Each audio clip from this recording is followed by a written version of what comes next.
Bienvenidos de nuevo. Gracias por la puntualidad. Al final nos hemos alargado un poquito nosotros y nos permitís seguir con la agenda. Vamos a retomar la jornada entrando de lleno en la innovación, con una ponencia centrada en un tema clave para el diseño, el mantenimiento y la seguridad de las estructuras, en este caso las estructuras de hormigón armado. Nos acompaña el doctor Javier Sánchez, científico titular del CSIC y socio fundador de Monitoriza, una iniciativa puntera en el desarrollo de soluciones de sensorización para la conservación estructural.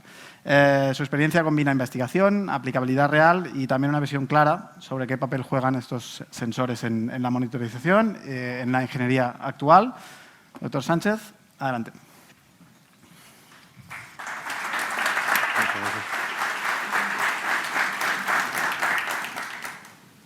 Buenos días. Espero que hayáis tomado café para compensar la charla. Muchas gracias a Fisher por la invitación y, sobre todo, enhorabuena porque, como habéis visto en las primeras presentaciones, estamos ante una nueva etapa y, esperemos escribir nuestro renglón en esa nueva etapa. Me han quitado ya parte de la introducción, la hemos visto en las presentaciones anteriores y en la mesa redonda, y solo voy a dar dos cifras: que el coste actual de la reparación supone que el 70% de las estructuras se van a deteriorar por este fenómeno, por esta causa, por la corrosión. Y también un dato muy reciente, de abril del 2025, que también un estudio de diversas asociaciones americanas, europeas, cuantifican el coste de la corrosión en toda la industria, no solo en construcción, pues en esos 2,5 trillones anuales, ¿no? Esto es simplemente para apuntalar algo que ya hemos visto y que se ha presentado como una necesidad, ¿no? El control de esta corrosión. Es decir, tenemos que llegar a tratar de eliminar esta incertidumbre en nuestras estructuras. Básicamente, la corrosión que produce, la corrosión de las armaduras, que es el punto débil normalmente de las estructuras de hormigón armado, como he comentado anteriormente, no va a producir pérdida de adherencia entre el hormigón y la armadura, lo cual puede llevar a fallos. Y, sobre todo, que es la parte en la que más nos fijamos en la evaluación de las estructuras, va a producir la fisuración del hormigón o luego la pérdida de ese recubrimiento si la corrosión sigue avanzando. Desde el punto de vista de resistencia, pues tenemos la pérdida de sección de las armaduras, y hay un último punto que normalmente se menciona, que es la fragilización, y esta fragilización está sobre todo relacionada con aceros de alta resistencia, ¿vale? Que es uno de los motivos por los cuales no se permite que exista corrosión o que se inicie la corrosión en estos aceros, ¿no?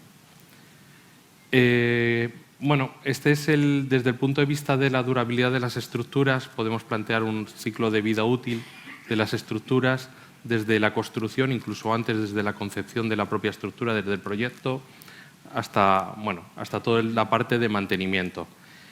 Durante todas estas fases vamos a tener ciertas incertidumbres ocasionadas pues, por los propios materiales, por la puesta en obra y por la exposición, por el clima, la exposure class en la que se encuentra ese material, ¿no? De tal forma que a lo largo de su vida útil pues van incrementándose esas incertidumbres. Daros cuenta que aquí ya también hay un punto de partida distinto desde los ingenieros de materiales a los ingenieros de caminos o ingenieros estructuralistas, que realmente estamos representando lo que es la resistencia, ¿no? La resistencia realmente del material va disminuyendo. Deberíamos de plotearla al revés. Debería empezar en el 100% e ir disminuyendo. Lo que pasa es que estamos dando un grado de deterioro, es el complementario. Entonces, al final, estamos dando la misma información de dos formas distintas.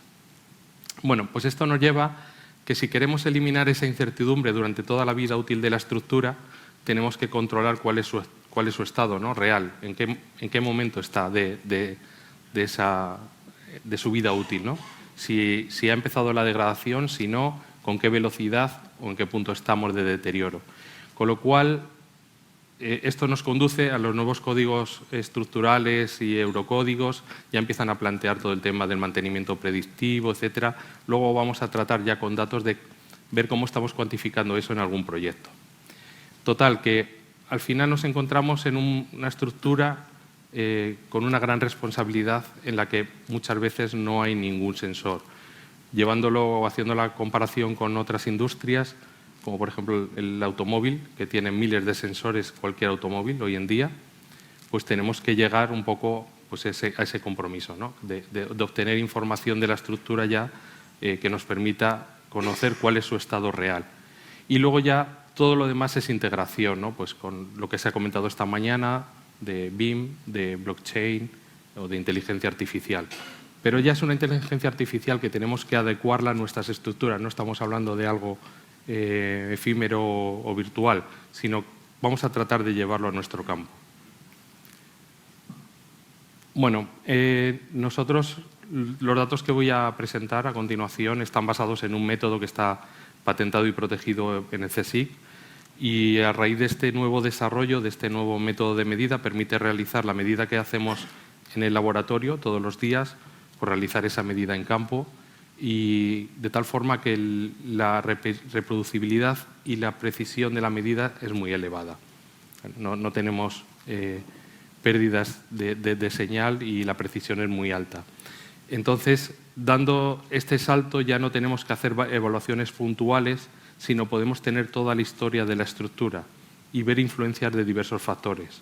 Ahí es donde debería de entrar ya todo el tema de Big Data, inteligencia artificial, pero ya de una forma pragmática, no es algo teórico, sino yo tengo esta estructura en este ambiente y vamos a ver un poco cómo influye. Actualmente la instrumentación que ya está desarrollada pues se puede instalar tanto en estructura, por un lado, pasiva o activa, es decir, en corrugado o en pretensado. Y, por otro lado, si hablamos desde el punto de vista de estructuras, se pueden instalar tanto en estructuras nuevas como en estructuras existentes o reparadas, porque también se ha mencionado mucho el tema del mantenimiento de todas estas estructuras que ya tienen tanta edad. Bueno, pues si se hace una reparación podemos controlar cómo está funcionando esa reparación también. De tal forma que el método de medida es el estándar, es decir, vamos a instalar los sensores en la estructura. Estos sensores son los llamo multiparamétricos, pero lo más importante es que miden la velocidad de corrosión. Luego veremos el porqué.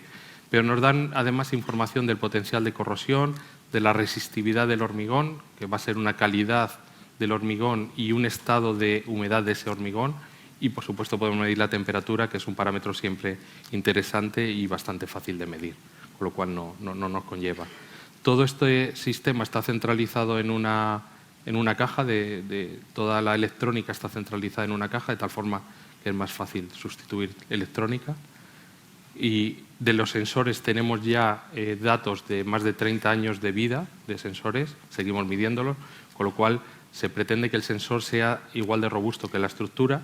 La electrónica sabemos que va a ser muy difícil que dure 30 años, pues la tenemos localizada y se puede reemplazar. Y luego ya actualmente con todas las capacidades que hay actualmente, pues se hace un tratamiento automático y se puede observar en una página web, en un repositorio, etcétera, etcétera. Depende de las necesidades de cada cliente. Voy a mostrar datos, simplemente unos datos que ya están también publicados, de un demostrador, para que también veáis que es, porque yo creo que hay que tratar con los datos, no solo a nivel filosófico, está muy bien, pero hay que poner datos sobre la mesa. Entonces, voy a comentar brevemente una viga, la monitorización donde comenzamos con una viga de 5 metros, armada, y tiene sensores colocados en una zona donde no hay ningún agente despasivante que produzca corrosión, el CO2 de la atmósfera, pero todavía no ha inducido la corrosión, y una zona donde tiene cloruros, tratando de simular un ambiente pues, según la normativa equivalente al XD3, ¿no? Con cloruros en zona de humedad secado. La zona que no tiene cloruros nos va a dar una respuesta de este tipo, donde tenemos la velocidad de corrosión, el potencial de corrosión está en zona que indica que no hay nada raro, la resistividad, que va fluctuando también con el tiempo, y si le dais la vuelta a la velocidad de corrosión, encajaría más o menos, no es de todo matemático, pero encaja más o menos en la resistividad. Y luego tenemos la evolución de la temperatura sobre el propio componente, pues en Madrid se llega en verano a tener temperaturas superiores a 50 grados. En la misma viga, con una única conexión, están midiendo los dos sensores sobre la misma armadura. La armadura donde hay cloruros, la respuesta es completamente diferente. La velocidad de corrosión de vez en cuando sube.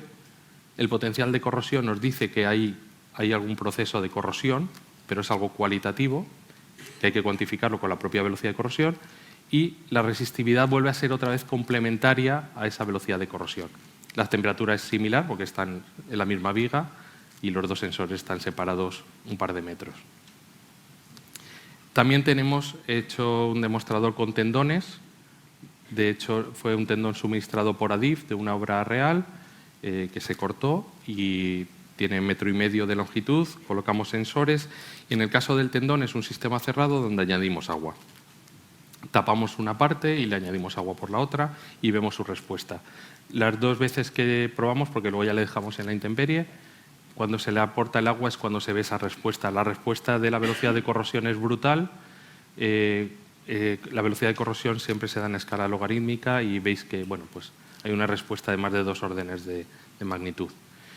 Siempre está establecido ese límite, el 0,1 de velocidad de corrosión. Eso viene dado por la normativa, no es que lo hayamos fijado nosotros. Luego se puede discutir ese tema. Sin embargo, en el caso del tendón, el potencial de corrosión no se entera y la resistividad, evidentemente, cuando le aportamos el agua, disminuye, ¿vale? Y la temperatura, similar, porque está puesto en el mismo sitio. Con un tendón, pues en el mismo ambiente llega a la misma temperatura superficial que en el caso de las vigas. Aquí tenéis el clima de Madrid leído de una estación meteorológica. No hace falta que lo midamos, ¿vale? Aquí entra ya parte de eso que os comentaba de cómo poder aplicar tema de inteligencia artificial. Pues tenemos esos datos, no hace falta medirlos, los podemos leer directamente en tiempo real de una estación meteorológica, la que esté más cercana. Entonces, si cruzamos estos datos, ya veis, voy a hacer un zoom, que durante el verano la viga se va secando y en el momento que aparecen las primeras lluvias, que es la curva azul, la velocidad de corrosión se dispara. Se dispara también del orden, pues eso, de por lo menos 2 órdenes de magnitud. La línea punteada es la humedad relativa, que evidentemente sube cuando se produce esa lluvia, pero el mayor efecto está provocado por la lluvia, ¿vale? Entonces, bueno, aquí ya tenemos información que se podría cruzar del clima con esa velocidad de corrosión ya a nivel local. Otros casos para ir, que voy a simplemente a dar una pincelada, otro caso es el caso de, por ejemplo, de una piscina, donde estamos monitorizando las paredes de la piscina, que tienen problemas de corrosión en algunas de ellas. Evidentemente aquí el problema va a venir de una mala impermeabilización de la piscina que produce la corrosión de la pared. Se ve que la evolución de esta piscina ya llevamos también 1 año de monitorización y ha sufrido diferentes procesos. Y en este caso muestro unos histogramas para cada uno de los sensores donde se ve en cuál es el estadio en el que vive mayor parte del tiempo cada sensor. Y aquellos 2 que están más allá del 0,1 nos indican que ahí hay un problema, ahí hay corrosión y además bastante elevada. Lo ideal es que estuvieran todos esos lóbulos, la mayor parte del tiempo estuvieran por debajo del 0,1. Y ha habido algunos casos donde estaban activos y después de realizar una protección superficial han conseguido que se pasiven. Otros, sin embargo, como comento desde el principio, están activos. Todo eso nos permite cuantificar cuánta pérdida de sección tenemos en esa armadura, ¿vale? También en tiempo real. Luego volveré con más detalle. Entonces, ¿de qué se trata? ¿De tener más información? Sí, pero de forma precisa, con la mayor precisión posible. Poder analizar todos esos datos. Tenemos ya más de 500.000 de valores de velocidad de corrosión, que suponiendo lo que tardamos en medir en el laboratorio equivaldría a que una persona estuviera 111 meses midiendo, o 111 personas durante un mes midiendo todo el día, solo midiendo corrosión.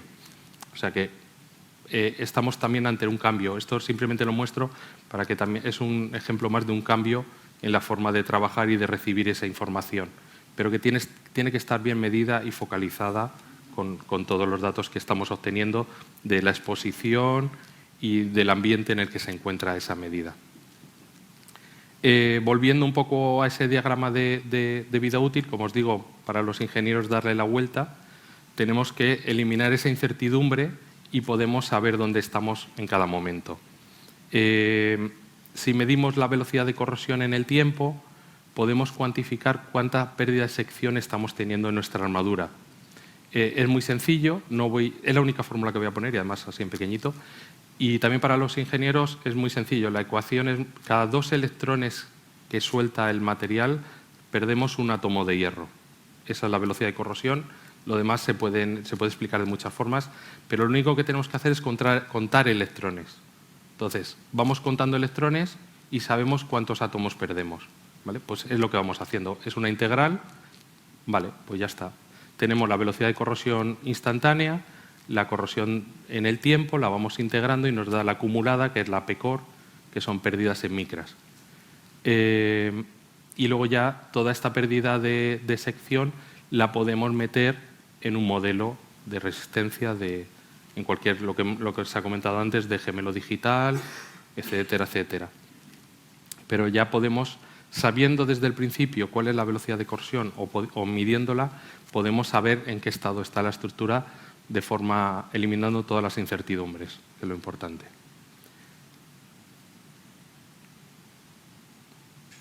Otro paso más que se puede conseguir a través de esta medida de la velocidad de corrosión. Como sabéis, cuando se realiza una inspección, como se ha mencionado antes, por ejemplo, con el tema del LIDAR, estaban buscando fisuras de 0,1 milímetro. Y ya en una estructura muy grande hay que obtener muchos datos para llegar a encontrar una fisura de 0,1 milímetros. ¿Vale? Incluso está en el límite de detección. Bueno, y hay que conseguir hay que tener muchos datos, ¿no? Normalmente lo que conseguimos en esas inspecciones es cuando ya tenemos el óxido fuera de la estructura, que ya está manchada, o incluso se ha producido el spalling con el desprendimiento de parte del recubrimiento, y eso es lo que ya sí que podemos observar, ¿no? Este es el caso de un tanque de agua potable en Madrid, que suministra para todo el norte de Madrid agua potable. Estamos hablando de más de 500.000 de metros cúbicos de capacidad. Y estamos midiendo la velocidad de corrosión en diferentes componentes de este tanque de agua. ¿Qué hemos conseguido también a partir de esta velocidad de corrosión que llevamos midiendo un año? Podemos estimar cuándo vamos a alcanzar esa fisura de 0,1 milímetro, pero la estamos proyectando al futuro. Es decir, no digo que la tengas ahora, te estoy diciendo que la vas a tener dentro de 20 años o de 30 años en este caso. En otro caso puede ser menos o puede ser más. Pero es decir, se está advirtiendo a la propiedad, al propietario, de que va a tener que actuar pues, de aquí a 20 años, por ejemplo.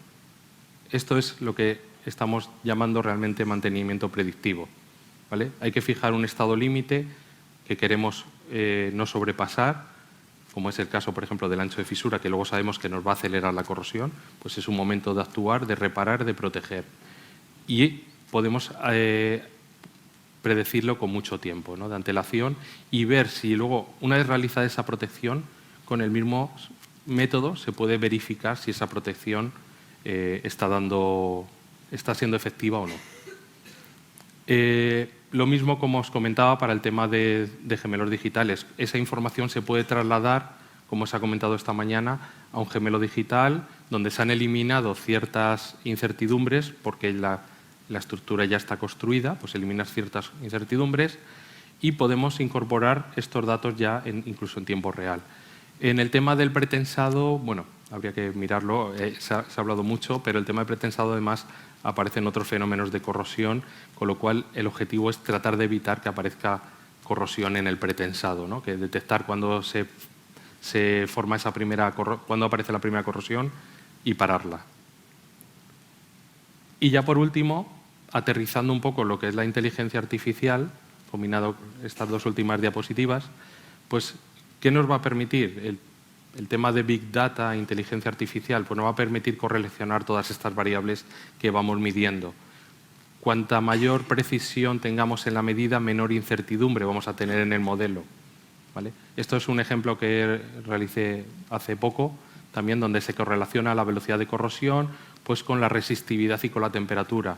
No es un Arrhenius puro que depende únicamente de la temperatura, sino que también influye mucho la resistividad. Con lo cual, al final, ¿qué conseguimos? En esa estructura y para ese caso, para esa clase de exposición, tenemos una función, ¿vale?, que es muy sencillo de utilizar. Y nos permite, por supuesto, realizar predicciones futuras, qué ocurre si aumenta temperatura, etcétera, etcétera, ¿no? Y ya por último, la monitorización, pues lo que se ha comentado también hoy, dar un paso más allá y controlar todas estas estructuras donde estén instaladas de forma segura, ¿no? Y predecir, no solo decir cuándo hay algo que está fallando, sino poder anticiparnos a este fallo y decir, bueno, dentro de 10 años vas a tener esa fisura o esa aparición de corrosión. Hay que actuar ahora, ¿no? Pues un poco esa es la filosofía y, bueno, estos son un poco los datos que estamos obteniendo. Para no irme más allá, dejo las conclusiones, pero como resumen, al final pues tenemos que seguir, como está proponiendo Fisher, dar este avance en la construcción, impulsarla desde aquí, ¿no?, desde que seamos nosotros los que impulsemos este avance y que consigamos dar un valor añadido y luego trasladarlo a otros puntos. Y nada más, dejo simplemente mi contacto. Muchas gracias.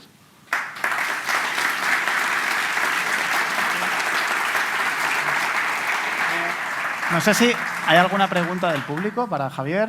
Después tendremos la mesa redonda en que participa, también podréis preguntar allí. No sé si he hecho suficiente hincapié en que podéis preguntar todo lo que queráis. Y también me he olvidado de decir que tenemos traducción simultánea. Quien la necesite, por favor, la puede coger en la entrada sin problema, ¿vale? ¿Una pregunta? Sí, por favor, si puedes.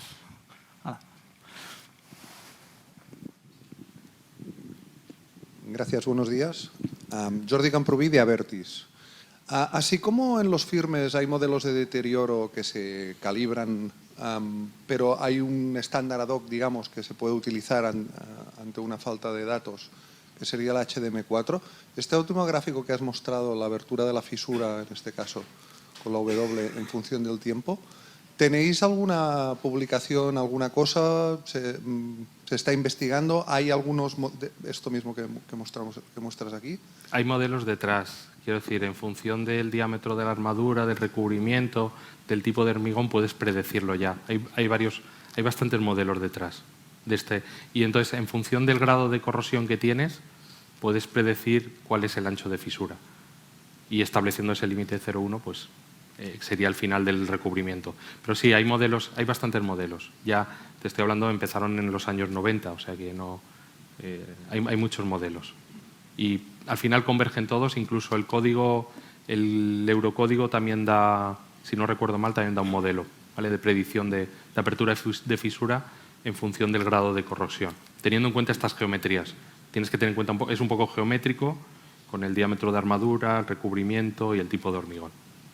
Gracias.